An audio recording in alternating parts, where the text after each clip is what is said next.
serious problems.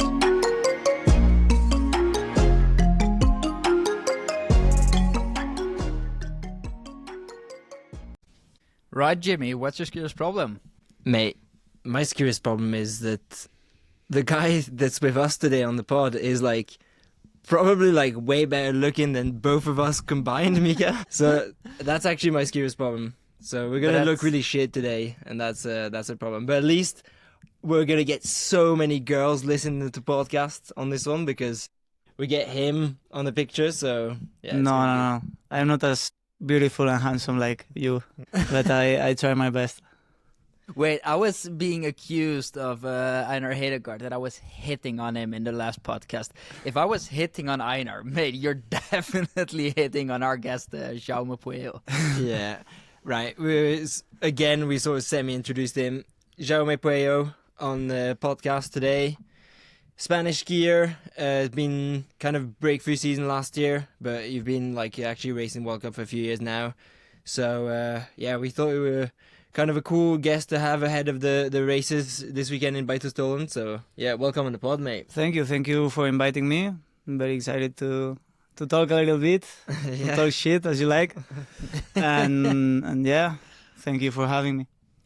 I've actually got a question. I'm actually curious. You're a Spanish skier, obviously. Why are you in Beito? What's the reason that you decided to come and open the season in Beito when that's probably the hardest race you could open the season with? We did last year. We went to Muonia, and I think here is so much similar than Ruka, and also the level is so similar of World Cup. And yeah, we want to compete here to be competitive, and I don't know, also for skiing a little bit in better conditions. And yeah, I'm a Spanish skier, 100% Spanish. But I mean, still, lots of people will go to, for example, Gällivare, because in Sweden the level is also high, but it's not as high as in Norway. Yet when you want to have a good training session ahead of the season start in Ruka, like the big season start in Ruka, it's definitely the hardest sprint also, because I think like the distance level in Norway is good, it's insane, but I feel like the sprinting level maybe is even higher than the distance level. Do you guys agree? Or yeah, I agree. By far is like the hardest race in the pre-season, like the first race. And yeah, I decided to here because I don't know, we wanted to change also, and I think we can be competitive. So yeah, let's see how it goes. The track is just so similar here than Ruka. It's just like this long uphill at the end that's like very similar to Ruka, and that is true. Like Norwegians are like so up for going fast this weekend, and I think it's lots of nations are here actually. There's also the Frenchies. They come, like the whole boys team is here. I think some girls as well. So it's definitely going to be competitive. That's for sure. Yeah, I fucking rate it when mid-European, or in this case Southern European countries come to race in Beito, when they just fucking man up and they not bitch around and they don't look for like easy competition. They just go right into the lion's nest. But also lies then. We kind of have to say that the Spanish have kind of shown that they're definitely good enough to be on these races as well, like the last few years. I feel like, was it last year or 2 years ago? Last year actually, when there's more than two people, or two of you guys have been qualifying World Cup in sprint. Bernard, that it's here also as well. So we did in Ruka, he and me, and we did top 30 in Ruka. It was amazing because we were like also in 1 week earlier in Ruka, and the mood, it was like we're gonna be in, and we did it. So it was so fun to be there. But also you were like fucking in with a landslide. You like both of you qualified easily, no? No, easily no. I did 24th and he did 29th. Okay. But then wait, where was it where you were so good in a prologue? Were you not like a top 10 in a prologue somewhere? No, I think did you not win the prologue in Lillehammer? No, I did third. Oh yeah, third. Yeah, okay. Yeah, but anyway, definitely. You were. What's your best result in prologue last year? Third. Third was in Lillehammer. Okay. Yeah. And what's your best end result? 36, I think. In Les Roses I fell, so I did. I don't know. I fell, but then like a normal race, 36, the worst. Oh yeah, the worst.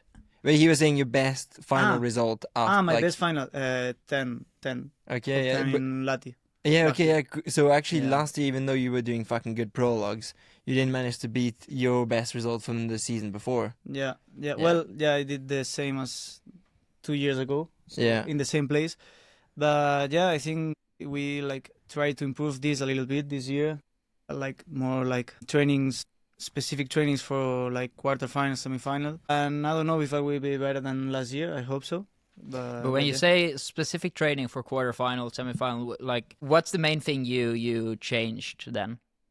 More like tactical and like technical training. For example, we did like a sprint of 5 people more or less, and with corners and like looking for having the space to go in front a little bit. I don't know if I'm explaining good. Yeah, myself. exactly. Yeah. Positioning, think- yeah. People get what you mean, but Also like more test of quarterfinal, semifinal, like doing prologue and then quarterfinal, semifinal, and trying to improve in that. So But I feel like that's actually sort of typical sort of. You don't get that practice when you're racing in, even if you race like OPA and all these races. Like it was a bit the same for me when I first started qualifying in World Cup. The heat training, like the training in the heats, you don't have unless you just do it in World Cup, or you have to like be with like extremely good skiers because it's so tight. Yeah. Like from 1 to 30th is like less than 6 seconds quite often these days. So like the people you're racing against are so close to your level. So then it's like, even though you have the capabilities of being one of the best in the prologue, you can still like go out in quarterfinals because it's just so tight, and you just have to be like, go use energy at the right moment. And I think that's so difficult. And I think Norwegians and Finnish and Swedish, they get a bit more practice when they're young, and a bit more practice as well, like in the first year's seniors, when they have like fucking good skiers they can ski against. And I think we just don't Yeah. have that when you. I agree with you, but if you put yourself in like some trainings, like fast trainings, and you see yourself in training, and then in the race, I think it's like if you train, for example, if you train alone or you train like easy in trainings and not with people, try to pass, then in race it's like everything new. But if you do it in training, it's like kind of you remember it a little bit. Yeah, I agree on the theory, but at the same time, like, how often are you gonna ski in training with people that are like so good, so like close to your level? Yeah. Like, honestly, it's difficult to find. It's not that many places where you can find 6 skiers or 5 skiers plus you that are capable of being top 30 in the World Cup. Yeah, can be. Because especially when you look at like when people talk about race practice, and you, for example, will go and race in OPA. Honestly, if you'll do a top 3 prologue in OPA, it means you're so much stronger than the rest of the field. So if you go to quarters or you go to semis, you can basically fuck it up all the time and still continue to the next heat just by being stronger than the rest. But yeah, I think what Jimmy said in the World Cup, the level is can't just do so that. tight. Yeah. It's like when you get basically when heats start, it's just a new race because everybody is kind of fresh again. There's been quite a pause between the heats and prologue and heats.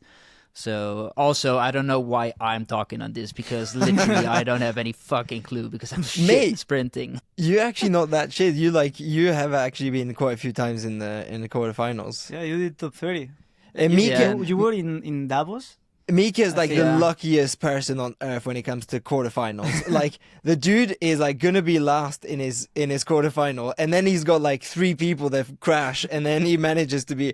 You managed to be at least the 2 times you did it, there was at least 1 guy that crashed, and I think once it was 2 guys that crashed. But you know that's kind of my strength because I always just trust on the fact that there will be people like Jimmy in my heat. So if I'll just stay behind and I'll just chill, Jimmy will go out in a corner and I'll just go in the finish 20th, 25th. It's like, it's a sprint, whatever. It's a good result. It's okay. No need to break bones. That's true. But at the same time, if you don't take any chances, mate, you're never gonna be going into a semi-final. So That's true. I mean, it's coming from you, Jimmy, so you gotta know. Right, Mika, what we like now? We're opening the season this weekend in Yes. Norway. what are we looking forward to? What's happening? It's like fucking nice conditions in Beito. It's not so much natural snow, but they made good tracks, and it's. I'm gonna be honest with you. When I was in Livigno last week, I was looking so much forward to Beito and to Ruka because there's like, yeah, finally get to race again. I mean, honestly, the training season it gets a bit boring at the end because you just do the same thing over and over again, and you just want to know, like, okay, we just want to know, are we good or are we not good? We can do as many tests if we want, but we'll only know if we're good when we race. So last week I had that mindset, and then this week I kind of switched into panic mode. And now it's like, oh, I'm not sure anymore if I'm in good shape. Maybe it'd be better if I train. Or maybe I should skip Beito and just train for Ruka. Yeah, I don't know. I just switched completely into panic mode, and I'm not sure if I'm good at all anymore. Last week I was convinced that I was going to win at least 5 World Cups this season. I'm not so convinced now anymore. But it's actually quite funny that you say that, because I was talking to a French biathlete, Fabien Claude, last week, and when I was in Yellow, and he was saying like all the people training in France, they've put the artificial snow on the tracks in France, and he said it's so nice there. It's like minus degrees in the night and then like plus 10, 15 during the day, but it's actually so nice that like it's a bit too easy. So then he was saying like it's so much better to just go to Norway. Your skiing is like plus 2 degrees the whole time. It's raining shit, and it like really puts you like in the mood for like racing. Like really kind of like, fuck, this is coming. You know, this is like racing season is coming, and not like relax and chill in the sun and sip espresso. So I think mate, you just took it too easy this year. You just should fucking man up and come to train in Norway in the proper shit weather and be a bit depressed about it. That'll put you in the right mood. I've got an idea. We'll continue to talk on this topic after the weekend. Sure. I'm not sure what you mean by that, but sure. I'm not sure either. I'm just talking shit. No, but seriously, I'm fucking stoked. What's your setup in the last, let's say, 6 weeks, Jaume? Where have you been training and prepping? I did a lot of tunnel. We were in Oberhof 2 times. So this year we went, a lot of tunnel, a lot of intensity. And these last 6 weeks, let me think. Only Oberhof, and then I went to Madrid to do media things. I didn't like it, because it was my first time of doing like this kind of things. It was a little bit stressful, but I had to do it. So let me interrupt you here real quick. Yeah. This is actually something that I'm really interested in. How's the interest in cross-country skiing in Spain? Because, Allianz is like a sponsor that we get 5 athletes of the federation this year. So they did like a documentary for the Olympics. It's like the official sponsor of the Olympics, so it's, I think, kind of marketing thing, and we had to do it. So I was lucky to they sponsor me, so we did that. But the public in general. But I think they don't watch. Yeah, they don't watch Winter cross-country sports? skiing. What about Sports. alpine or? I think alpine a little bit more than cross-country skiing. I think biathlon. They watch more biathlon than cross-country skiing and alpine. But we are working for more than alpine. More biathlon than alpine. I think so. I don't know for sure, but I think so. Interesting. Because I remember when I was in school, I was like talking with my colleagues of there, and they was like saying me names of biathlon athletes, and I was like, shit, why do you know these names and not the cross-country skiers? Yeah. But we are working for getting up the cross-country skiing in Spain, so this is also my responsibility. So I will try my best. And also, Jaume, we just do it for the love of the sport, mate. Yeah, for sure. But I want the cross-country skiing in everywhere, We all have dreams, Jaume. We all have dreams. We all have. What do you think about Johann Mühlegg? He was not Spanish at He all. was racing for Spain though, He wasn't was he? racing for Spain. I think he was German. Wait, but actually, do the people know why he raced for Spain? I don't think the people listening to the podcast You know. Do us a little history on this one, Mika. Okay, For the listeners, so everybody understands who Johann Mühlegg is. Johann Mühlegg is a German dude that was skiing for Germany, at least in the early 90s. And then he was super spiritual, and I think he was very religious as well. Yeah. Don't want to say too much. I think he was very religious. So anyway, he got into a dispute with a team colleague. I think I know who it is, but I'm not sure if that's public, and I'm not sure if I should say it. And apparently somebody put some bad spirits in his drinks or whatever, or in his water, or some really weird and awkward stuff. So maybe we cannot like talk too much because imagine Apparently that somebody pissed in his drink belt as well or something, so maybe he was being a bit mobbed as well on the team. Then he changed to Germany. Spain left the German team because apparently there was only bad spirits in the German team. And then he was racing for Spain, won the 2002 Olympics, I think the 50 and the skiathlon. Or did he won one or two races? I'm not sure actually anymore. I know he won one race. I think it was the 50. No, it was the 30 actually, in an impressive manner. It was like he dropped everyone by like 2 minutes or something ridiculous. Yeah, and then Christian Hoffmann came in second, and then it didn't take so long after that actually it wasn't just God and just the Holy Spirits that made him quick, but also lots of blood doping and EPO. So then he got banned from skiing, and I think now he's a fucking real estate agent in Brazil somewhere. I saw a Swedish documentary on this Really? sometime. Yeah. But he must have had some sort of Spanish passport. Yeah, I don't know. I don't know how they do it. I don't know if he's still Spanish.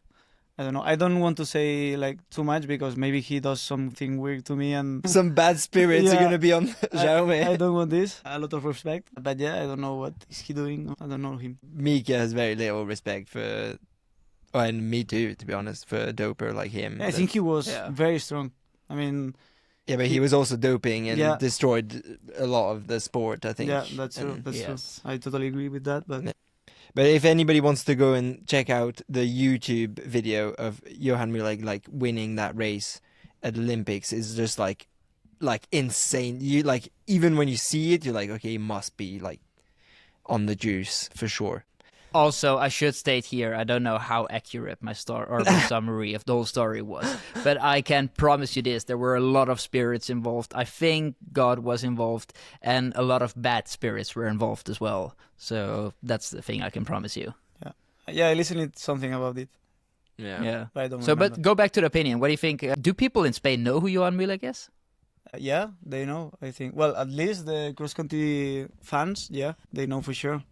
But I think when he was winning everything, I think the people know them. I know him. But now I think no one does. Only the cross country ski fans. People forget about stuff like that pretty quick. It's also almost been And also 30 in years by Spain, now. There's not like true culture of the sport, if it's not like football or whatever. But this is actually something perfect topic to switch. Where like you can ski in the Pyrenees, right? Yeah. Like Baccarat Beret or something like that. It's called. Yeah. That's like a ski resort. And Uh, then where else can you ski in Spain? Can you ski in Sierra Nevada or? yeah, but it's like everything alpine, and there's like some saved for cross country skiing, but they never like groom, and it's Okay. so shit to ski there. But we are also in the next to Andorra. We live Yeah. like 15 minutes far from Andorra. This is why we know Irineu and Gina. We ski in Andorra or maybe in Joan de Lerm, also in La Cerdanya. We have like 2 or 3 tracks there. But every track is like 45 minutes far from where we live. Okay. And also I live 1 hour far from Font-Romeu. I don't know if... Former in Yeah. France, we've talked lots of it on the Yeah, podcast. you have been there, so. Mika. Yeah, it's fucking beautiful. Yeah, I train a lot there. I have And also an apartment there, so I go very often. do you train there in the winter as well? Yeah. Yeah. Because when there's no snow in my home, normally in Font-Romeu there is, so I go there. Do they have a fuck ton of tracks in Font-Romeu actually?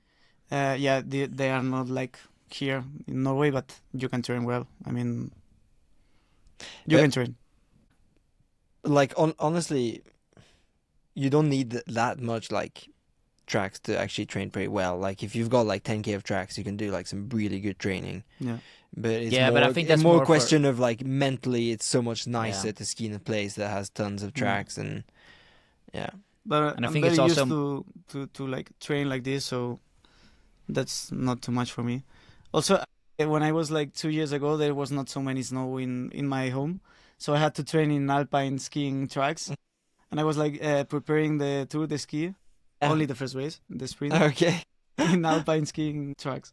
So you're not, But- not even doing the Alpethermis, that's shit to train on the alpine tracks if you're not even doing that. No, but I was looking for the flattest part Yeah. of the track, so I did But it. then to go a bit back, then you start skiing in a skiing club. Is there like a club community in Yeah. Spain or? Well, I was born in Barcelona, and when I was 9 years old, I moved to the Pyrenees, and there is like not common, but you can see people like doing roller ski, or there's a club there. So I started going there also with the school, and then I realized that I was a little bit not bad at all doing that. So then I continued. But I feel and like then yeah, continue, Mika. and then because I actually have no clue on how the system is in Spain. Was there like a team that you could qualify for that went to international races, or did this all kind of grow with you? Well, you start with a club, then there's like the Catalan team that gets you to some international races, maybe like some normal fees, or maybe now some FESA Cup, but you have to be selected by the Spanish Federation to the FESA Cup. Then you start doing FESA Cup, and if you are good enough, you go to the national team, and then when you are in the national team, you do like FESA Cup, World Cup, whatever your level like says. But So- I felt like because you guys had there was Imanol Rojo that was doing like World Cup for many years, Yeah. and then it basically was just him and maybe like now and then like someone that would join. Yeah. But then the last like 2-3 years, now you have a proper team that goes to World Cup. I think last year there was at least 3 or 4 guys participating in some World Cups. Now, like you're in the cabin here and there's like tons of people. I think I saw a girl as well training this morning for you guys. No, it's the girlfriend of Holboek, I think. He changed Swedes with Bernard, okay. and he was training with our Swede, but he's Okay. not from the team. He's Norwegian. That's funny. She is Norwegian, sorry.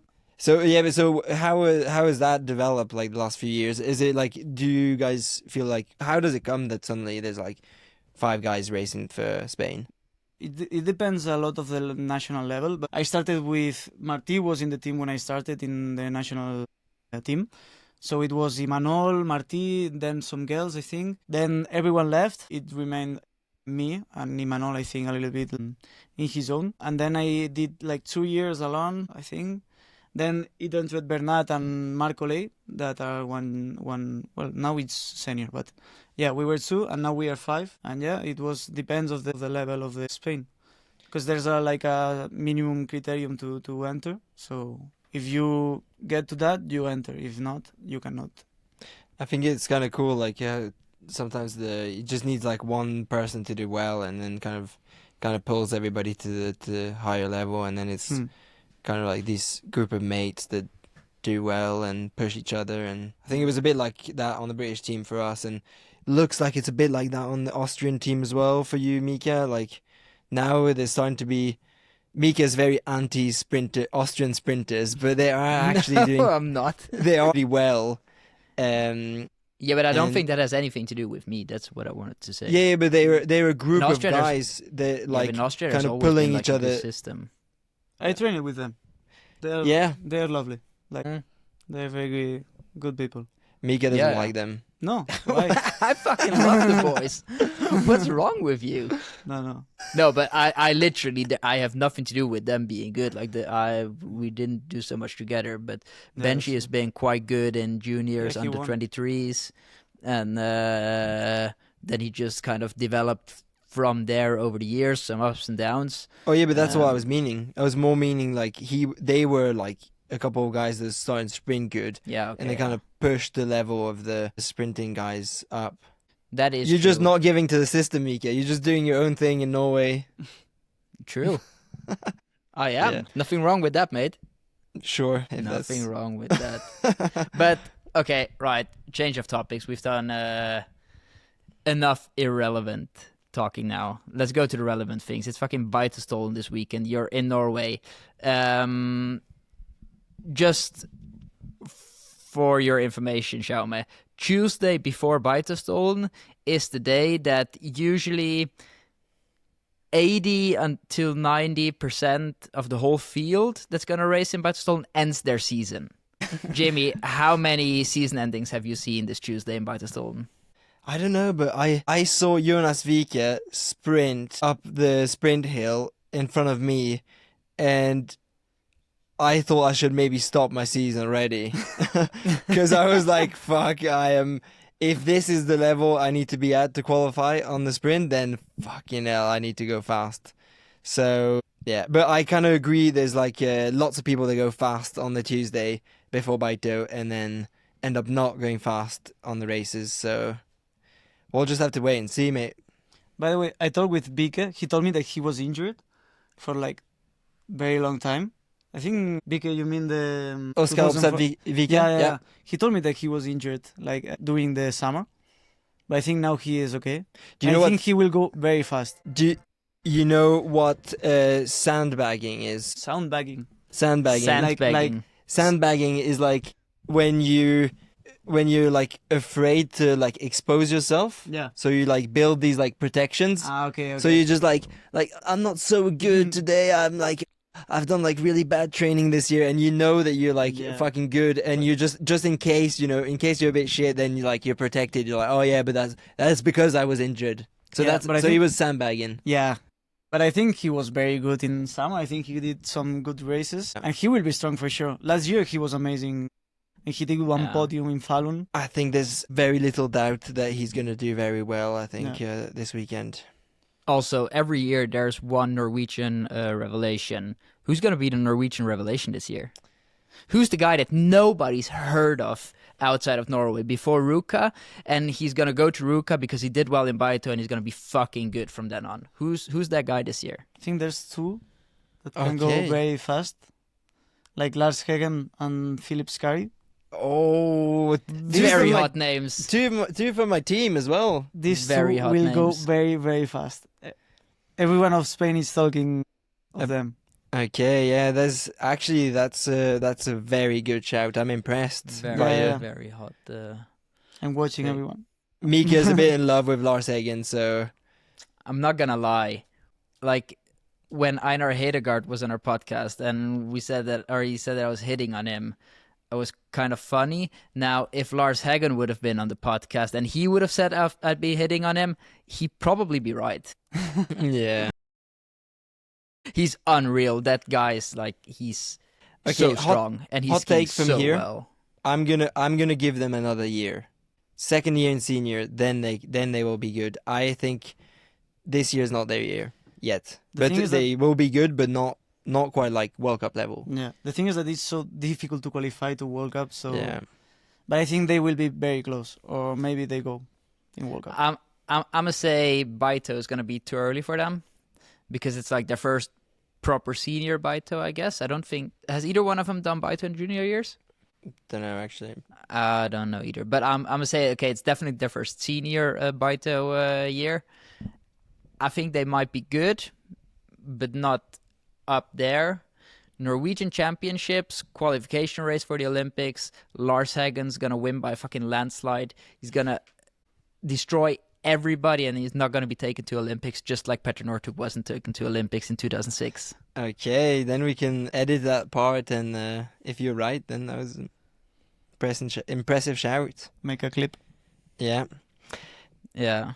Also, if I was wrong, it's gonna sound like I'm an idiot.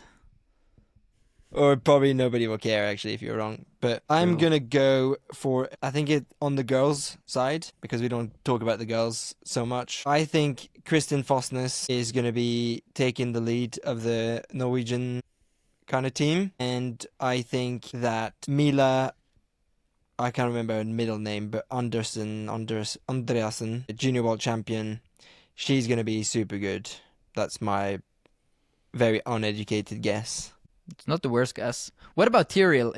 Are we gonna see Tyrrell Wang back on overall World Cup winning level, or is that past? I think from what I've heard, they've been training pretty well. If I had to make a guess, I would say Lotte is a little bit higher level now. But the twins, Ynnesveng twins, I think I would bank more on Lotte than Tyrrell. But it sounds like she's been training quite well, and she's just at that level where she wants to train more, but as soon as she trains too much, then she gets ill or injured. So from what I've heard, so yeah, it's gonna be an interesting one to see them back at a high level. Friends of the podcast. I'm gonna say names, and then one after the other, Jaume, and then Jimmy has to say what their level will be this season. We'll just do friends of the podcast. Alvar Alef. Same as a little bit worse than last year. Who you say? Alvar Johannes Alev, Estonian skier from Estonia. Ah, okay. I don't know. Yeah, but that's perfect. That just means everything. Perfect answer. The king of Trondheim. He will be great. Shout out everyone in the World Cup. Yeah, he will silence the crowd.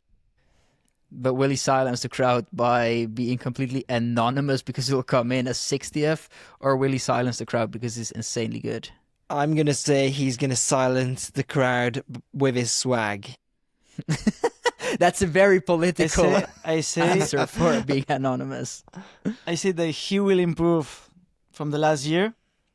I don't know as much to go very in front of the races, but I say that he will improve because he went to Font Romeu. So when you go to Font Romeu, you get so much stronger.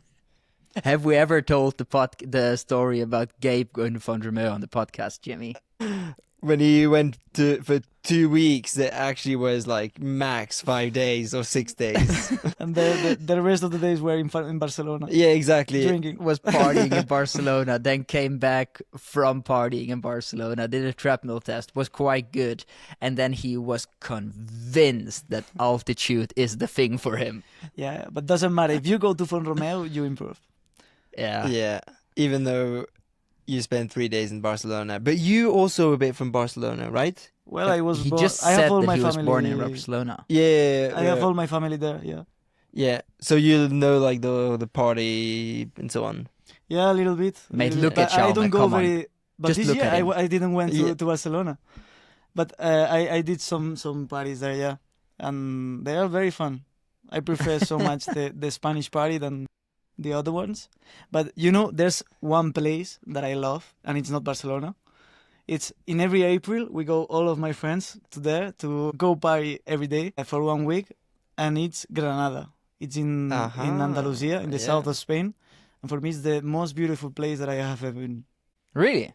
Yeah, You inviting us? You invited me and Mika in the spring to go party there. you are invited. Yes. You know what? Invitation accepted.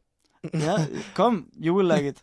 The problem is me and Mika keep accepting invitation to do stuff in the spring. So But you have to be Yeah. open-minded because in Spain, the normal thing is to wake up at 9, and more in April. No, not 9, but 8:30, 9, and take lunch in 2-3 p.m.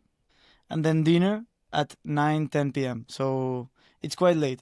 It's not like Norway or these Central European stuff. We are very different in that way. I was just going to say, we're boring Europeans. We eat lunch at 11 a.m. We eat dinner at like 5 p.m. and we go to bed by 7. exactly when I was like, oh, should we record a podcast with Jaume, and Mika was like, oh yeah, let's not do it like too late. Like let's keep it like I don't know, like 6:37. And then Jaume was like, oh yeah, not before 8:30. And I came here and they were like finishing dinner. Like, okay. Yeah, and this is quite early for us. I mean, when I'm home, I eat at 9. Minimum. Crazy. Yeah. And, Good but it's like times. very different because also the places, if you want to go to the store, it opens at 9. So Really? everyone is like doing that. Yeah.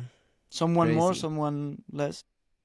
Right, we'll go on with the friends of the podcast.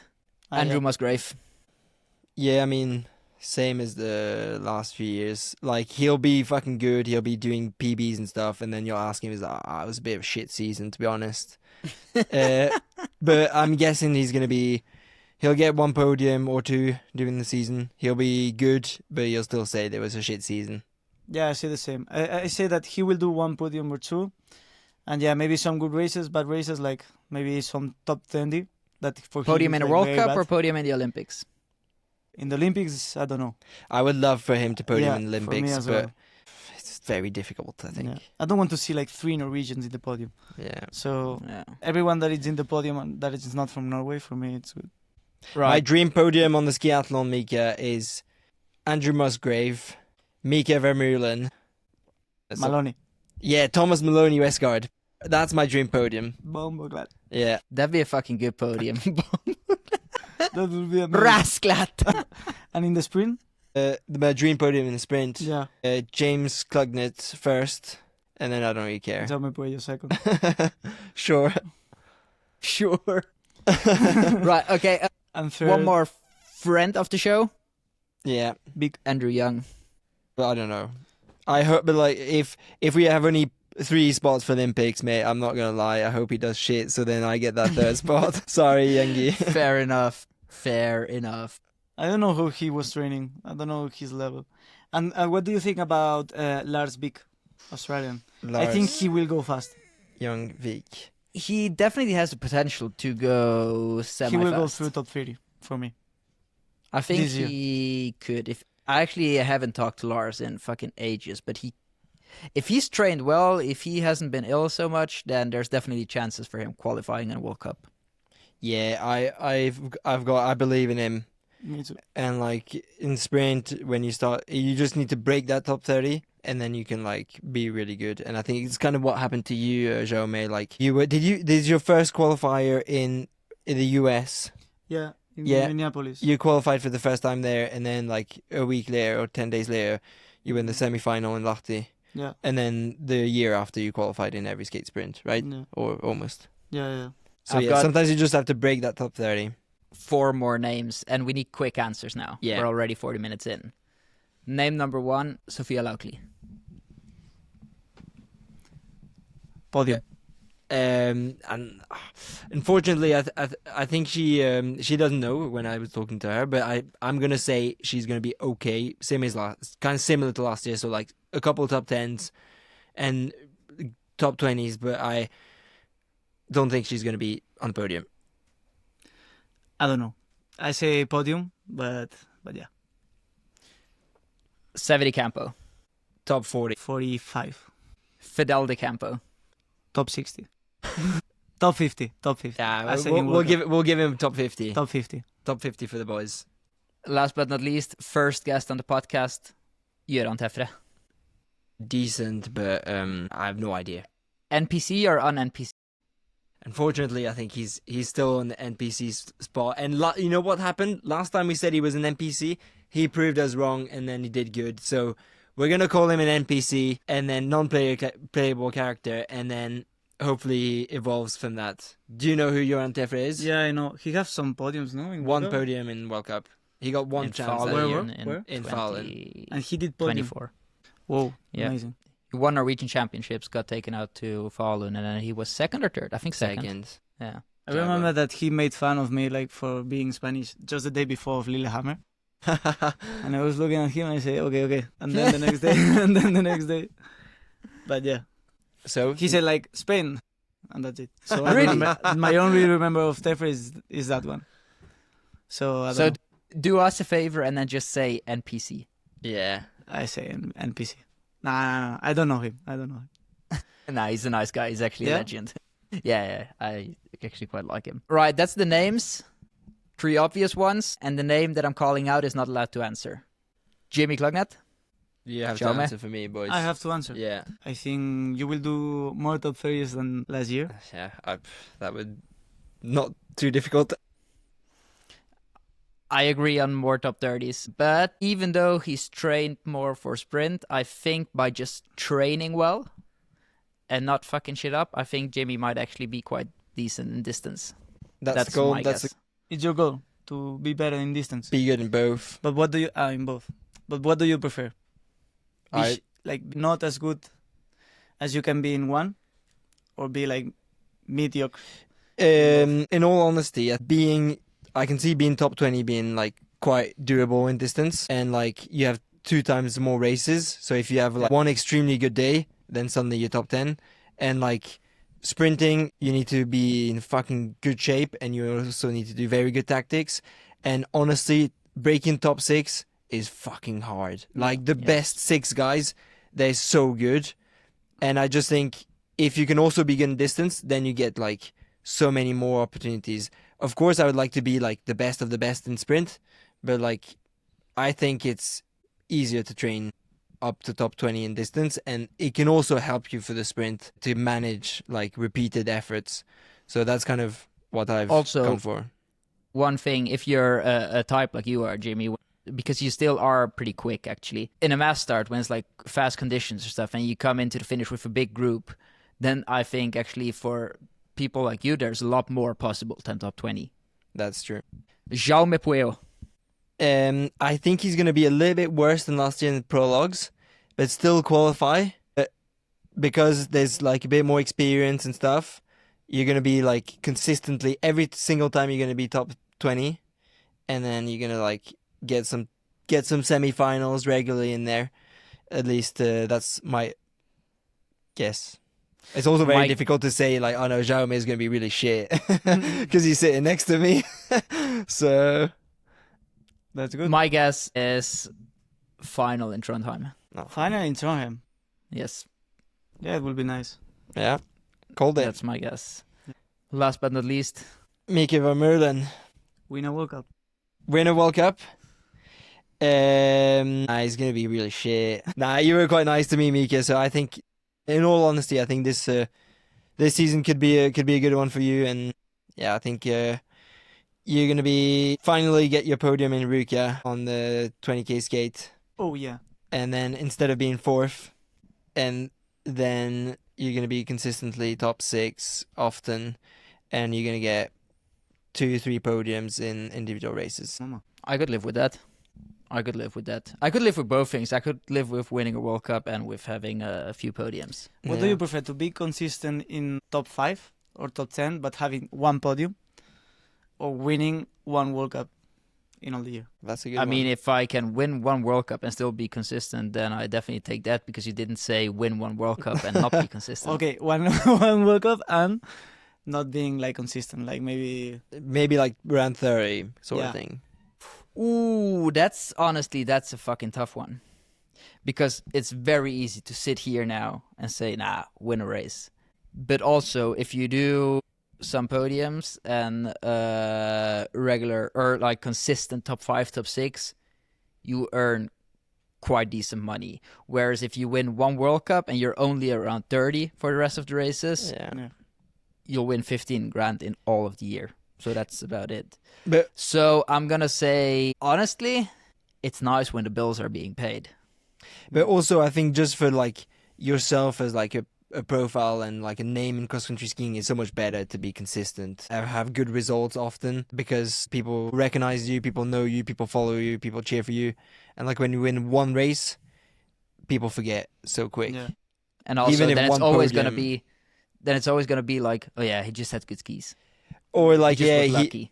exactly, like And also mentally, yeah, it's better for yourself. Like being consistent there is like maybe gets up the autoestima. It's called, how it's called. Yeah. self-confidence. Self-confidence. Yeah, self-confidence. Yeah, I think also- self-esteem. Also, if you're just like really underperforming for all of the season, I think you just get so frustrated all the time. So honestly, I'm gonna be honest right here. I take be in top 5 all the time.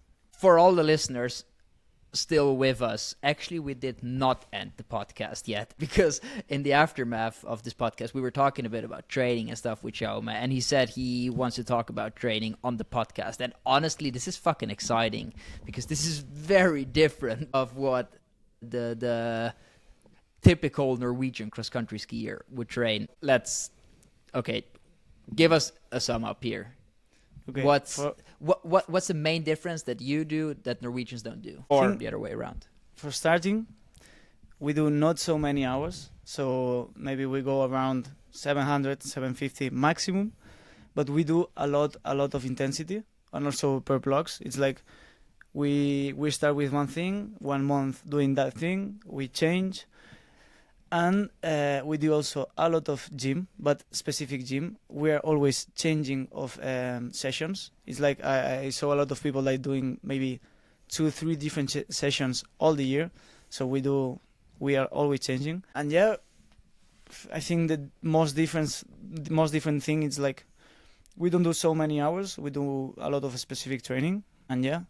Yes, I mean, that's actually kind of interesting because I think 750 hours, that's like probably the least number of hours compared to like the top 100 that's going to race here in Beitostølen, or maybe not top 100, but at least top 50. There's like in the sprint, there's going to be like, you are going to be the one with the least hours. But it kind of also shows that what matters is kind of what you do in those 750 hours. So yeah, interesting one. I think so. And also in World Cup, if you want to race, you have to be very good in prologue. So if you are, when I go in, I'm very good in the quarterfinal, semi-final. But yeah, you have to go in. So if you're not good in the prologue, you are never gonna go top 30. But that's interesting because, okay, I know that like someone like Jules Chapaz, he trains north of 1,000 hours. 1,000 hours, yeah, a year. 1,000. Oh, mama.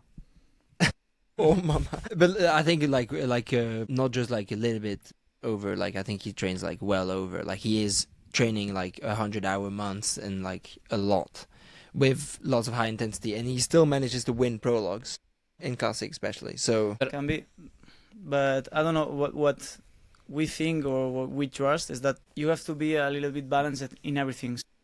If you do a lot of hours and not as much strength as you have to do, you will like lose some strength.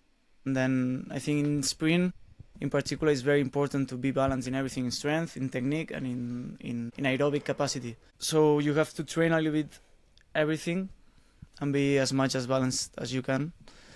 And if you do a lot of hours, I think you lose some part of this balance. Also, because you just said Chapaz, I think if you compare both Jaume and Chapaz, they might be very similar, but actually I think they're very different, because I know Jules Chapaz from when we were racing an Alpen Cup, and Jules was always super good in distance. He was I want to say, maybe not better, maybe even better in distance as a junior than he was on the sprint. Agree. And I think for Jaume this never has been the case. So if we talk about pure cross-country skiing talent, I would put Jules Chapaz over Jaume. But that's also the reason why I think it's so exciting to hear about all this training stuff of Jaume, because I think that and this is no disrespect, but I think that it shows kind of that with limited resources and limited talent, you can also come a fucking long way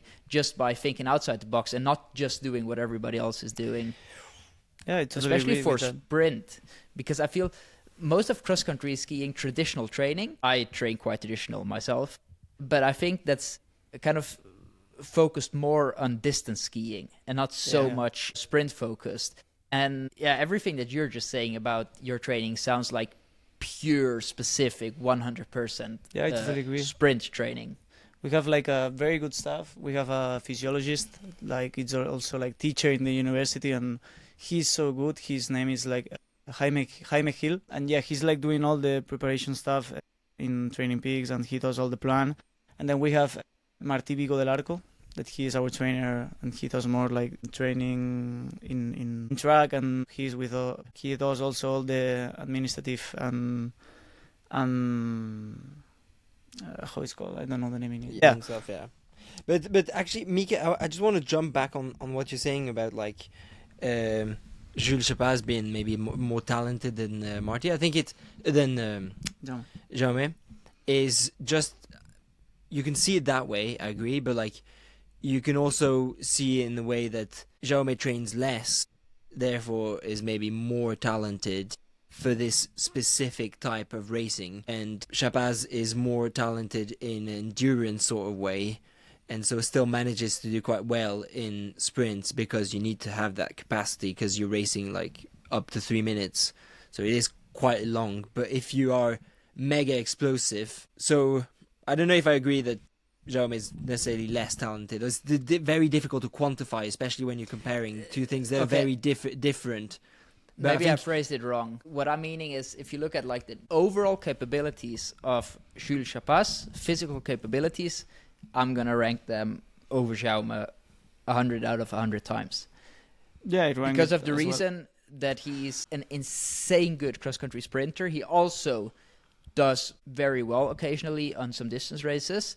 Not often these days, but occasionally. He was very good in distance as a junior. And Jaume has this one thing, and honestly, as a junior, if you train somewhat well, you do quite all right. I feel talent means okay, or physical capabilities mean you're somewhat all right in all of the distances over all of the things. I was, as a junior, somewhat all right in sprinting as well. Now I'm just not anymore because I went specific into distance training.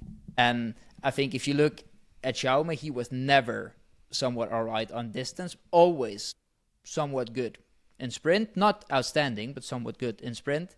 And now he's actually one of the guys that I'm super excited about just to watch this winter, because I feel that, I mean, if you can be top 3 in a prologue, it means you have the pace in your body to do a podium. Now you just have to do it in a quarter, in a semi, and in the final as well. Yeah. And for that, you need the endurance. But Yes. We'll go And back to what you're saying at the start. You need to be able to qualify. So it's And also, if you look at like 800-meter runners, for example, which I think is quite similar effort than cross-country I think so. sprinting, how often have you seen a 800-meter runner do a 3-hour session? Doesn't The happen. most that they do is maybe 1 hour. But also, like, running is different. bit different. Like, Because if you do a lot of hours, you will, like, get injured, for Exactly. sure. Yeah, but then if you look at the difference between the hours that somebody like Eliud Kipchoge does versus, let's say, a David Rudisha, there's still quite a lot of a bigger difference there than, let's say, between Jules Chapas and me. But I think that it comes also down to the repeated efforts. Like when you're doing a sprint, you can do up to 4 heats within a few hours, and then like between semi-final and final, honestly, it's like 20 minutes. If you like miss these 5 minutes compared to semi-final 1, it's actually like much harder. So I think the end it comes down to a bit of a endurance Other game. opinion on that, other take on that, the higher your max speed is, the higher your max power output is, the lower percentage of that you can ski in semis, so the lower the effort was for you. Agreed, but again, the level is so close in sprinting that I feel like we're talking about like 0.1% difference. So I'm not sure that matters that much, but that's a question of opinion. Yeah. Anything else you want to interesting add to the pod, Jaume, before we wrap this up? I don't know, I think that's all. I'm very excited as well for this winter. I want to see everyone. I want to go fast. I want you to go fast. And let's see how it goes. We want you to go fast, and I want you to go fast, because then I can tell Jamie that all his distance training for sprint is shit, and that he should just train like a sprinter if he wants to be good in sprinting. Yeah, fair enough. I'll take that. I've done a bit more sprint-specific training this year, so we'll see. No, but I'm banking on you going fast in distance this year, Jamie, so don't go shit in distance, because I'm banking on that, actually. But Yeah, last question. Jamie, are you going to ask it? go for it, mate. You get to do one session in one place, and you get to take 2 people dead or alive on that session with you. What are you doing? Where are you doing it? And who are you taking with you? I would like to do VO2 max sessions. I mean, training sessions. Yeah. Yeah. VO2 max sessions with Cleo for showing how strong he is. And Peter Nord. Not bad. Typical, but I want to go with them. It would kind of be interesting because like it's all so many rumors and stuff about how high VO2 max these people have, and then having a fucking answer would be good actually. So I don't rate think it. that Klebo's VO2 max is meant to be so extreme. I think I heard somebody say that it's just around like 83 or 84, which I is think still he's- quite high, but He's the best skiing. Like, he's the Yes. most efficient guy in the world. 100%. By far, I think. Yeah, 100%, yes. I agree. We're 50 Last minutes in. Last thing I Jimmy, can what do say you want to is say? like I think it was great to have a Spanish guy on the podcast today. We didn't want to get some Norwegian because Norwegian like all stressed out right now and they're like so nervous. So it was good to have like a little chill podcast, like little sobremesa chill after dinner. So yeah, thanks for joining the podcast. Thank you. Everyone listening, remember to like and subscribe to the channel, and we'll be back soon. Your #1 Nordic skiing podcast. Peace out. Ciao, ciao.